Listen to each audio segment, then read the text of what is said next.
SMT Nation, we back. Nation, a lot of people have been asking, where is Verizon with its 5G standalone network? What are they waiting for? What needs to happen? What do they have to do in order to get to this landmark launch of 5G SA? And we got some disclosures from Adam Copy of Verizon.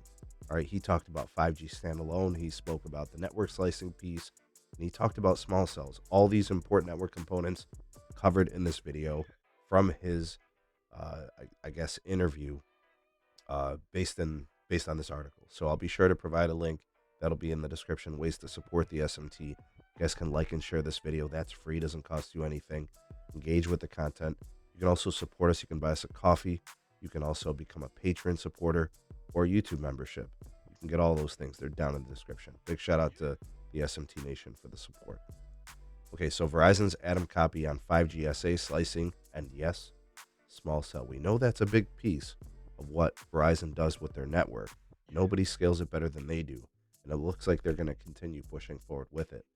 All right, so why has the standalone network piece been so slow to roll? Why have we not seen it on the commercial network, to our devices, to our phones? Visibly, we haven't seen it in action. But Verizon's SVP of Network Planning, Adam Copy, says that several things had to come together in order to do that. So the first thing he mentioned is radio access network. That's the antennas, that's the radios that you guys see up on the cell tower sites. And that does also include small cells. All the radios have to be capable of it. All of it has to be modernized. And that's what they've been working on for the better part of the last several years. His quote, "We have spent probably more time on the development and testing process than maybe some others have, but we also had the luxury of time," said Copy. Now that's interesting. It's kind of a jab, I think, at T-Mobile, who was in a rush to launch 5G SA. To T-Mobile's credit, they want to seem like they're innovating. They want to seem like they are, the cutting edge, the bleeding edge of these technologies. They have been pushing that narrative since like 2018, right? So they're not just going to abandon that. And, they've been able to effectively communicate that through marketing and through, opportunities within the industry and such. So that's an important piece of all of it. So smartphones, IoT, all these connected devices, you know, Copy made it very clear you had to have adoption of standalone 5G devices. So your core network has to be upgraded and modernized to scale basically all your sites, right? And then you also have to have devices that can connect in this way to the network core. So they've been testing the core, they've been, piloting and looking at devices, connectivities, collecting data, and looking at the performance. And they said, and this is from Copy himself, at no point in time do you want to introduce something that's going to be less than what it was before. And he's got a point. I've always felt that way. Running or rushing to launch something that doesn't bring a tangible benefit to your customers or to your network and could potentially cause setbacks and harms doesn't make sense, especially when you think about the Verizon network, which has historically, been home to a lot of first responders, agencies, governments, businesses, and people that just need their phone to always work, non-negotiable, right? So they probably didn't want to take chances. They wanted to be conservative, make sure that the 5G SA launch was ready for prime time. So the deliberate approach to launch SA 5G slowly seems like it was all part of a careful calculation in all these things coming together. So all three things with respect to the adoption of 5G SA devices, the network core being ready, and then the RAN network, the radios and antennas being enabled, having the gear for it. Guys, you don't have to worry about Verizon.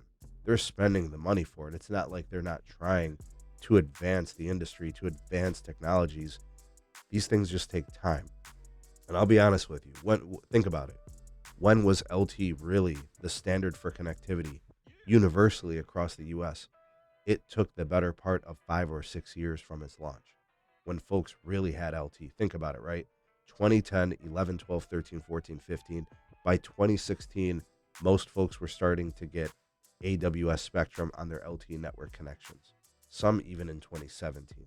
So it's not surprising to see SA 5G taking the better part of 5 years to really become something real. And the last piece he spoke about the network slicing. He wanted to make sure, he answered this, enterprise use cases, folks being able to connect to a specific slice, a guaranteed quality of service or QCI in a way. You have to have everything in place for that. And that's part of it. He did say it's coming soon. He did say it's happening. So that's encouraging. 2024 will be a year where we see more of this kind of come to fruition. The last piece we'll speak to, small cells. And he said, yes, small cells. He said they have confirmed that they've been focusing on the macro cells, right? All the larger cell towers, the big monopoles and the rooftop sites. But he did say that in the future, it is going to be a crucial part of their network and architecture and RF design to have more small cells. So dense urban areas, population centers, I also think that they are being a little bit coy. They're filling in coverage gaps with small cells too. And what that's going to do is keep you on a stable, and we talked about 5G connections, right? Keeping you on a stable, highly capacitive connection through those small cells. They have to, more are going to be built, more are going to be upgraded, and they're going to do more with millimeter wave. They're going to, this is the most exciting part. He spoke about C-band small cells. He said you'll actually see them. That's a product we're putting into the network, he's saying, as a toolbox, the deployment, and he says that's not going to change anytime soon. That's exciting. We can get excited about that because that's going to improve network performance and provide redundancy and provide higher quality connections.